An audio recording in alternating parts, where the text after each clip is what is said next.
नाही, आमची यादी तयार आहे. एबी फॉर्म पण आलेले आहेत. आज संध्याकाळपासून आम्ही एबी फॉर्म द्यायला सुरुवात पण करणार आहे.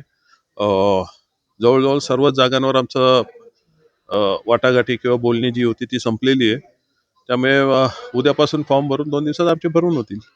सर, तुम्ही सांगितलं होतं की युती नाही होणार, 30 तारखेला युती तुटणार, 28 तारखेला आणि काल युती झाली आहे. युती अशी शब्दशः झाली पण मनाने तुटलेलीच आहे. बघा अजून 2 दिवस काय काय होतंय ते.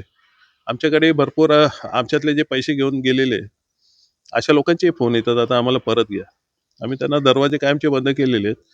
परंतु बाकीचे पण यांनी जे खेळ केलेले आहेत किंवा पक्षांतर्गत यांची जी चढाओढ होती किंवा खूप लोक 10 वर्ष झाली इलेक्शन झालेले नाहीये, त्यामुळे खूप कार्यकर्ते जे असतात प्रत्येक पक्षातले इच्छुक असतात, ज्यांनी 5-5, 10-10 वर्षे मेहनत केलेली अशी लोक नाराज झालेले आम्हाला दिसत आहेत सध्या तरी.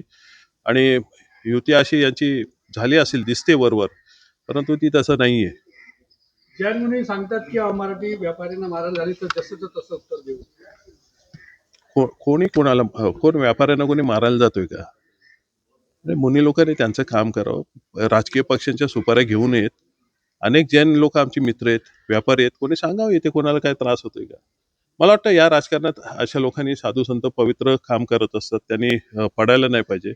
एक समजूतदारीने तणाव व्हायचं काम एका बाजूने होत जरी असेल कदाचित, तर तो निवळेल कसं यामागे बसायला पाहिजे.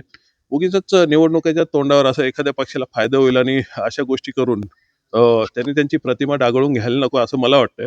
अत्यंत नम्रतापूर्वक सांगतो की काही गोष्टी विचार करून सगळ्यांनीच बोलायला पाहिजे. तुमच्याकडनं इतर लोक आदर्श घेत असतात, त्यामुळे तो विचार त्यांनी करावा. ज्या पद्धतीने कल्याण डोंबिवली पाहिलं